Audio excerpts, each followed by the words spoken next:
চলছে, তার জন্য অবশ্যই রাহুলকে ধন্যবাদ জানাবো। এরকম একটা বড় কাজ বড় করে ভাববার জন্য। হতে পারে হয়তো প্রথমবারের অভিজ্ঞতা থেকে ও পরবর্তীকালে যখন কাজ করবে আরো বুঝে নিতে শিখবে যে আরো কিভাবে কাজ করা যায়।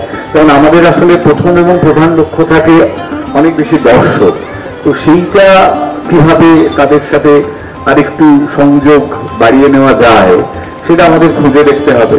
তো যাই হোক, তা সত্ত্বেও এই যে একটা কিছু শুরু হলো, সেইটা আমার মনে হয় তার একটা গভীর তাৎপর্য আছে। আগামী দিনে সেইটা নিশ্চয়ই আস্তে আস্তে বড় হয়ে উঠবে, মহিরুহ হয়ে উঠবে, এই ভাবনা রয়েছে।